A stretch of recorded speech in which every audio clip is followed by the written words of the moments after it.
अस्सलाम वालेकुम क्लास 8। आज हम अपना नेक्स्ट चैप्टर शुरू करेंगे, चैप्टर नंबर 6। ठीक है, चैप्टर नंबर 6 क्या है? इक्विलिब्रियम। ठीक है, इक्विलिब्रियम नाम से ही हमें पता चल रहा है कि इसमें इक्वल करके कुछ प्रोनाउंसिएशन हो रही है। ठीक है, तो एक ऐसी कंडीशन है, इक्विलिब्रियम एक स्टेट का नाम है। ठीक है, स्टेट मतलब एक ऐसी कंडीशन जिसमें हम मौजूद हो सकते हैं। ठीक है, ये कोई भी चीज़ उसमें मौजूद हो सकती है। तो इक्विलिब्रियम एक ऐसी कंडीशन है जिसमें एक इंसान अपनी बैलेंस्ड फॉर्म में, या कोई भी चीज़ अपनी बैलेंस्ड फॉर्म या उसकी वो बैलेंस हो जाए और वो उस हालत में पड़ी रहे, उसको हम कहते हैं इक्विलिब्रियम। ठीक है, so first coming towards the definition of the equilibrium, we have a body is said to be in equilibrium if it is at rest or moving with a uniform velocity. तो क्या है, एक अगर कोई body equilibrium में मौजूद है तो वो किस किस कंडीशन को फुलफ़िल करेगी? कोई भी बॉडी अगर रेस्ट में पड़ी हुई है, ठीक है, रेस्ट मतलब वो मूव नहीं कर रही। What is rest?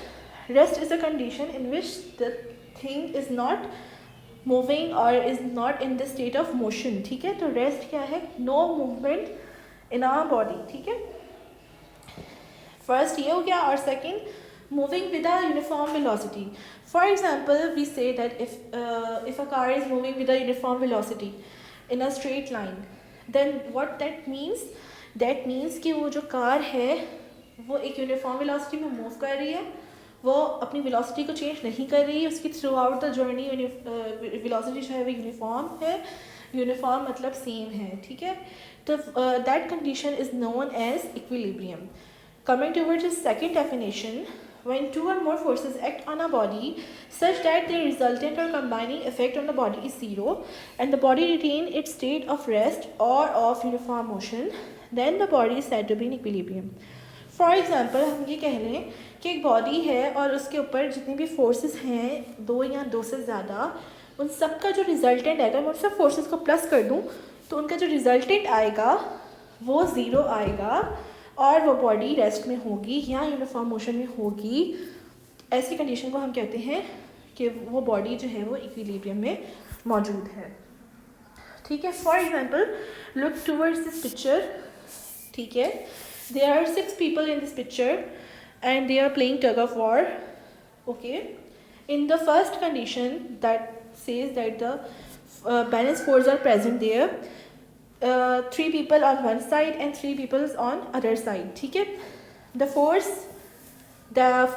applied on the both side is 300 Newton. ठीक है, दोनों साइड पे क्या है? 300 न्यूटन की फोर्स है। ठीक है, तो आपको क्या लगता है कि ये जो रोप है ये किसी एक पार्टी के पास आएगी? नहीं आएगी। Y?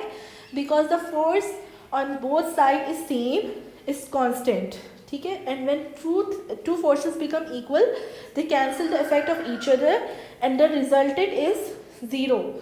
So in this case जो रोप है वो दोनों ही खींचते रहेंगे, किसी एक के पास नहीं आएगी, and the net result is 0 Newton, and this condition is known as equilibrium. ये जो बच्चे हैं, ये जो खेल रहे हैं, ये किस कंडीशन में है? इक्विलिब्रियम कंडीशन में। they are fulfilling the condition of equilibrium. But eventually if you see the second picture in which there are 6 people, they are playing, one side there is 300 Newton force and on the second side it is 400 Newton. There is an increase of 100 Newton force. ठीक है, and जैसे ही ये force increase हुई, एक तरफ से ताकत ज़्यादा लगेगी और क्या होगा? ये एक तरफ से जो ताकत ज़्यादा लगी है, इसका रिजल्ट क्या होगा कि जो रोप है वो 400 न्यूटन जिनके पास फोर्स है वहाँ आ जाएगी। ठीक है, वो रोप वहाँ की तरफ खिंच जाएगी। ये अनबैलेंस कंडीशन है and now this condition is known as not equilibrium. ठीक है, यहाँ इक्विलिब्रियम डिस्टर्ब हो गया है। Now we have the types of equilibrium. We have 2 types of equilibrium. First one is static equilibrium and second one is dynamic equilibrium. ठीक है, जो static equilibrium है हमारे पास, उसमें क्या होगा कि जितनी भी बॉडी पे फोर्सेस हैं वो सब ज़ीरो होंगी और बॉडी रेस्ट में पड़ी रहेगी। रेस्ट मतलब उसमें कोई मूवमेंट नहीं होगी, तो वो क्या फुलफ़िल करेगी? स्टैटिक इक्विलिब्रियम फुलफ़िल करेगी। For example if you take the example of a book that is placed on a table. ठीक है, अब वो बुक टेबल पर मैंने रख दी, वो बुक वहाँ से मूव नहीं करेगी, वो नीचे नहीं गिर जाएगी। ठीक है, क्यों? क्योंकि उस बुक के ऊपर बहुत सी फोर्सेस हैं। फॉर एग्जांपल एक फोर्स जो उसकी अपवर्ड एक्ट कर रही है वो है उसका नॉर्मल रिएक्शन जिसको हम आर कहते हैं, और एक फोर्स जो नीचे की तरफ एक्ट कर रही है वो है उसका वेट। ये दोनों फोर्सेस एक दूसरे के इफेक्ट को क्या कर रही हैं, cancel, they are cancelling each other and the net force is zero, ठीक है, जिसकी वजह से क्या हो रहा है, ये बुक रेस्ट में है। सेकेंड कंडीशन, सेकेंड टाइप है dynamic equilibrium. What is dynamic equilibrium? If the resultant of the forces on a body is zero, जितने भी बॉडी पे फोर्सेस लग रही हैं उसका रिजल्टेंट ज़ीरो हो। बट स्टैटिक में क्या था, बॉडी रेस्ट में थी, डायनामिक में क्या है, बॉडी यूनिफॉर्म मोशन में है, ठीक है। फॉर एग्जाम्पल इफ से कि एक कार है, ठीक है, कार मूव कर रही है यूनिफॉर्म वेलोसिटी से, उसकी स्पीड सेम है थ्रू आउट द जर्नी, उसकी भी जो जितनी भी फोर्सेस लग रही होंगी उसके ऊपर वो सब क्या है, एक दूसरे के इफेक्ट को कैंसिल कर रही हैं और उनका जो नेट रिजल्ट है वो क्या आ रहा है, ज़ीरो आ रहा है। Second example is the rotation of a fan, ठीक है, वो एक ही स्पीड से मूव करता है यूनिफॉर्म मोशन में, तो ये दोनों क्या है, डायनामिक इक्विलिब्रियम में। Now next topic is parallel forces. Parallel forces क्या है कि किसी भी बॉडी पे अगर दो तरह की फोर्सेस एक्ट कर रही हैं, ठीक है, और उनकी जो डायरेक्शन है वो पैरेलल है, पैरेलल मतलब एक साथ है और एक ही डायरेक्शन है, तो उसको हम पैरेलल फोर्सेस कहते हैं, ठीक है। पैरेलल फोर्सेस की दो तरह की टाइप्स हैं, एक है लाइक पैरेलल फोर्सेस और एक है अनलाइक पैरेलल फोर्सेस, ठीक है। लाइक पैरेलल फोर्सेस में क्या है, जैसे कि मेरे पास एक रॉड है, ये मेरे पास रॉड है, ठीक है, इसके ऊपर दो तरह की फोर्सेस हैं, एक F1 और एक F2, दोनों क्या हैं, पैरेलल हैं। यहाँ भी मैं नीचे की तरफ इसको धक्का दे रही हूँ या ऊपर की तरफ खींच रही हूँ, यहाँ से भी मैं इसको ऊपर की तरफ खींच रही हूँ, ठीक है, तो दोनों क्या है, पैरेलल, आमने सामने, एक दूसरे को काट नहीं रही, ठीक है। तो ये क्या हो गया, इसकी लाइक पैरेलल फोर्सेस हैं, ठीक है, उसका रिजल्टेंट इस तरह से निकलता है। Next is unlike parallel forces. Unlike parallel forces में एक रॉड है, ठीक है, यहाँ क्या थी, दोनों फोर्सेस ऊपर की तरफ थी, यहाँ एक फोर्स ऊपर है, यहाँ एक फोर्स नीचे है, इनमें क्या होता है, डायरेक्शन अपोजिट हो जाती है। लाइक में सेम डायरेक्शन होती है, अनलाइक में अपोजिट डायरेक्शन होती है, ठीक है। इस अपोजिट डायरेक्शन की वजह से क्या होगा, इनका रिजल्टेंट निकलेगा माइनस करने की वजह से। ये माइनस साइन क्यों शो कर रहा है कि एक की डायरेक्शन चेंज हो गई है, ठीक है।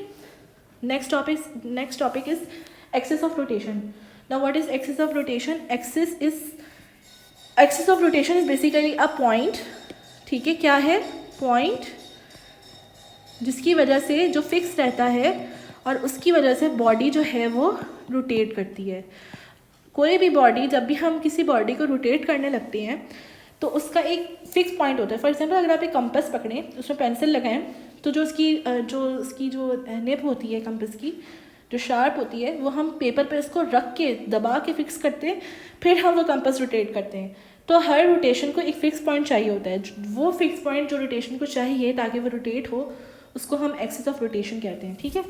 फॉर एग्जांपल हमारे पास व्हील है, जब भी कोई कार मूव कर रही होती है तो उसका जो व्हील होता है वो उसके इससे सेंटर पोजीशन फिक्स रहती है, बाकी वो घूम रहा होता है। इसी तरीके से फ़ैन है, फ़ैन को ये जो इसकी ये वाली मशीनरी है ये फिक्स रहती है और इसके फिर ये जो फ़ैन है ये मूव करता है, रोटेट करता है, ठीक है। और ये हमारे पास एक राइड होती है फेरिस व्हील, इसका बेस सेंटर पार्ट जो है वो फिक्स रहता है, और ये जो चेयर्स हैं ये घूम रही होती हैं। अगर तो ये फिक्स पोजीशन लूज़ हो जाए तो ये चेयर्स नीचे गिरना शुरू हो जाएंगी, क्योंकि इसका एक्सिस ऑफ रोटेशन डिस्टर्ब हो गया। इसी तरीके से अर्थ सन के अराउंड रिवॉल्व करता है, सन इसका क्या है, एक्सिस ऑफ रोटेशन है। अब अर्थ जो है अपने ही एक्सिस पे भी मूव करता है, तो जो उसका सेंटर पार्ट होता है वो उसका क्या है, एक्सिस ऑफ रोटेशन है, ठीक है। Now next topic is torque. Torque और a moment of a force क्या है? टॉर्क क्या कहता है, एक टर्निंग इफेक्ट होता है, ठीक है। टॉर्क क्या है, टर्निंग इफेक्ट है किसका, फोर्स का, about an axis of rotation. अभी हमने पढ़ा कि एक्सिस जो है एक पॉइंट होता है जो कि फिक्स होता है, जिसकी वजह से कोई भी बॉडी रोटेट करती है, तो उस रोटेशन की वजह से उस एक्सिस के ऊपर डिपेंड करते हुए फोर्स अगर कुछ टर्निंग इफेक्ट प्रोड्यूस करेगी, टर्न मतलब घूमना, ऐसा कोई इफेक्ट प्रोड्यूस करेगी, तो वो जो फोर्स कहलाएगी, जो टर्न कर रही है उसको, वो कहलाएगी टॉर्क, ठीक है। T for torque and T for turn. और capability of a force to rotate a body about fix position, body की कैपेबिलिटी कि वो उस फिक्स पोजीशन के ऊपर यानी कि उस एक्सिस ऑफ रोटेशन के ऊपर एक्ट करते हुए मूव करे, वो टॉर्क कहलाती है या मोमेंट ऑफ अ फोर्स कहलाती है, ठीक है। तो टॉर्क, पहले तो ये कि टॉर्क लिखते किस तरह से, टॉर्क इस तरह से लिखते हैं जैसे आप उर्दू में हे लिखते हैं, ये उसी तरह का होता है, ठीक है। इसको बोलते हैं टॉ, ठीक है, ग्रीक सिंबल है, इसको हम टॉ कहते हैं, ठीक है। तो टॉर्क होता क्या है, टॉर्क है product of force and movement arm. Movement arm में आगे चल के आपको बताती हूँ क्या होता है, तो ये इसका फॉर्मूला हो गया, मूवमेंट आर्म को हम डी कहते हैं, ठीक है। अच्छा, फॉर एग्जांपल ये मेरे पास एक रॉड है, ठीक है। मैंने क्या किया, इसकी इस एक्सिस को क्या कर दिया, फिक्स कर दिया। आप एक पेंसिल लें, उसको अपनी टेबल पे रखें, ठीक है, और फिर उसको ऊपर मूव करें। इस तरह से मूव करें कि जो जहाँ से आपने उसको रखा है टेबल के ऊपर वो जगह मूव ना हो, पेंसिल अपनी जगह से ना हिले, ठीक है। तो उसको कहते हैं मूवमेंट आर्म, ठीक है, सॉरी उसको कहते हैं टॉर्क। ये जो टर्न किया आपने ऊपर नीचे, इस फोर्स को कहते हैं टर्न। और जो उसकी फिक्स पोजीशन जिससे वो टेबल पर रखी हुई थी आपने पेंसिल, वो कहलाती है उसका एक्सिस। और जितना उसने टर्न किया, जितना डिस्टेंस उसने टर्न करने की उसमें कवर किया, उसको हम कहते हैं मूवमेंट आर्म। जैसे कि ये देख लें आप, ये एक रॉड है, इसको मैंने यहाँ से फिक्स किया हुआ है, मैं यहाँ से पकड़ के इसको ऊपर नीचे करूँगी, ठीक है। तो ये जो ऊपर नीचे करना है, ये इसका टॉर्क हो गया। जितना इसका डिस्टेंस कवर किया ऊपर नीचे जाने में, वो कहलाएगा मोमेंट आर्म। और ये जो इसकी पोजीशन है, ये कहलाएगी एक्सिस, ठीक है। Now coming towards another example, door. हम नॉर्मली जो अपना डोर ओपन कर रहे होते हैं, वो टॉर्क की एग्जाम्पल है, ठीक है। तो किसी भी डोर का एक हिंज होता है, जो उसका फिक्स पॉइंट होता है, उस पर हमने फोर्स अप्लाई करते हैं, और ये उसका क्या कहलाएगा, जितना भी डोर की विड्थ होती है वो उसका मोमेंट आर्म कहलाता है। टॉर्क हमारे पास दो तरह के होता है, positive torque and negative torque, ठीक है। पॉजिटिव होता है एंटी क्लॉकवाइज, नेगेटिव होता है क्लॉकवाइज, ठीक है। अगर आप किसी भी ये इस तरह से आप देख लें, क्लॉकवाइज और एंटी क्लॉकवाइज का क्या मतलब है, ठीक है। एंटी क्लॉकवाइज को हम काउंटर क्लॉकवाइज भी कहते हैं, ठीक है। उसके अलावा एक चीज़ आप लोग इसको इस तरह से याद रखें कि जब भी आप कोई बॉटल ओपन करते हैं, कोई भी पानी की बॉटल या कोई भी पेप्सी की बॉटल, जब आप उसका कैप ओपन करते हैं, तो जब आप उसका कैप ओपन करते हैं, तो ओपन करते हुए क्या होता है, ओपन करते हुए होता है नेगेटिव टॉर्क, ठीक है, यानी कि क्लॉकवाइज। और जब आप उसको बंद कर रहे होते हैं, तो वो क्या होता है, पॉजिटिव टॉर्क। इसको आप किस तरह से याद रखेंगे, क्लॉकवाइज और एंटी क्लॉकवाइज को अपने हाथ की मूवमेंट देंगे, ठीक है। जब भी आप उसको बंद कर रहे होंगे तो एंटी क्लॉकवाइज, जब भी आप उसको खोल रहे होंगे तो क्लॉकवाइज, ठीक है। यहाँ पे हम अपना नेक्स्ट टॉपिक स्टार्ट करते हैं, जो कि है कपल। कपल क्या कहलाता है, pair of equal parallel and unlike forces, ठीक है। कपल हमें पता है यानी कि दो, ठीक है। तो पेयर मतलब दो, ठीक है, दो फोर्सेस जो कि इक्वल हैं, ठीक है, जिनका मैग्नीट्यूड इक्वल है, पैरेलल है, और अनलाइक मतलब उनकी डायरेक्शन अलग है। तो ये ऐसी जो फोर्सेस अगर ऐसी दो फोर्सेस अगर किसी बॉडी पे एक्ट कर रही होंगी, तो वो कहलाएगी कपल, ठीक है। फॉर एग्जांपल, ये मैंने, आप इस पिक्चर को देख सकते हैं, इसमें बीच में जो है, इसका जो सेंटर है वो फिक्स है, ठीक है। इस सेंटर, जैसे कि सीसॉ होता है, सीसॉ कैसा होता है, यूँ होता है ना, यहाँ दो सीट्स होती हैं, इसकी फिक्स पोजीशन सेम होती है, और ये साइड से ऊपर नीचे मूव कर रहे होते हैं। बिल्कुल इसी तरीके से कपल होता है, ठीक है। जैसे ये मैंने ले लिया, इसको मैंने फिक्स कर दिया, और यहाँ ये मूव करेगा। ये पॉइंट ए है, ये पॉइंट बी है, ठीक है। एक फोर्स यहाँ अप्लाई हो रही है, एक फोर्स यहाँ अप्लाई हो रही है, एक नीचे यहाँ है और एक ऊपर की तरफ है। यहाँ से यहाँ डिस्टेंस ओ ए है, और यहाँ से यहाँ तक डिस्टेंस ओ बी है, और इस पूरे का जो डिस्टेंस है वो ए बी है। तो मैं इसको मोमेंट ऑफ कपल को किस तरह से कैलकुलेट कर लूँगी, हमें पता है टॉर्क किसके इक्वल होता है, फोर्स इंटू डी के। तो यहाँ जो मोमेंट आर्म होता है वो कितना होता है, डिस्टेंस जितना कवर होता है वो मोमेंट आर्म होता है, ठीक है। ये दोनों मोमेंट आर्म है, ठीक है। तो F इंटू डी, तो यहाँ का D क्या था, यहाँ का OA, यहाँ का D है OB, ठीक है। फोर्स दोनों में कॉमन है, मैंने कॉमन ले लिया, OA OB ब्रैकेट में आ गए। अच्छा, ये जो O है, ये OA और OB इस पूरे के इक्वल हो सकता है, जाहिर सी बात है, इस AB के अंदर ही तो OA और OB है। तो हम ये लिख सकते हैं ना कि AB जो है वो किसके इक्वल है, OA प्लस OB, ठीक है। तो ये आ गया इसका answer.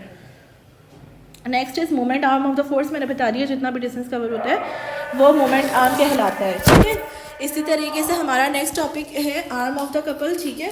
Arm of the couple क्या होता है, आर्म ऑफ द कपल होता है जो भी परपेंडिकुलर डिस्टेंस होगा दोनों फोर्सेस के दरमियान, ठीक है। इन दोनों फोर्सेस के दरमियान जितना भी डिस्टेंस होगा, परपेंडिकुलर डिस्टेंस, वो होगा मोमेंट ऑफ कपल। अच्छा, नेक्स्ट हमारे पास टॉपिक है कंडीशंस ऑफ इक्विलिब्रियम। हमने अभी ये रिकॉर्डिंग शुरू होने से पहले जो टाइप्स पढ़ी थी वो टाइप्स थी, अब है कंडीशंस, ठीक है। कंडीशंस दो तरह की होती हैं, एक होती है फर्स्ट कंडीशन और एक होती है सेकंड कंडीशन, ठीक है।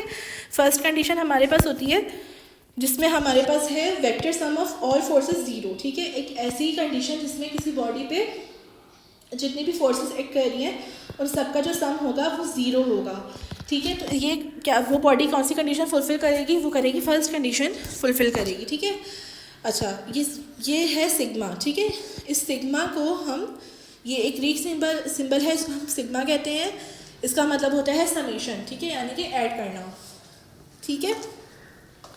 तो उन सब फोर्सेस का जो सम होगा वो किसके इक्वल होगा, ज़ीरो के, या फिर जितनी भी फोर्सेस एक्स एक्सिस पे हों और जितनी भी फोर्सेस वाई एक्सिस पे हों, उन दोनों का सम भी अगर ज़ीरो का इक्वल होगा तो body first condition of equilibrium को फुलफिल करेगी, इस तरह से, ठीक है।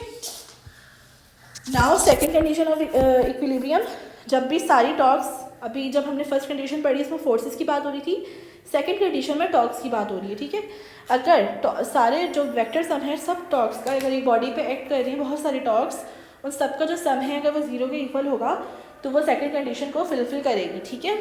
और इसको हम इस तरह से भी कह सकते हैं कि अगर एक बॉडी पे क्लॉकवाइज टॉर्क्स भी हैं और एंटी क्लॉकवाइज टॉर्क्स भी हैं, तो उसका जो क्लॉकवाइज टॉर्क्स होगा वो इक्वल होगा एंटी क्लॉकवाइज के, तो वो क्या, वो बॉडी कौन सी कंडीशन फुलफिल करेगी, सेकंड कंडीशन को फुलफिल करेगी, ठीक है।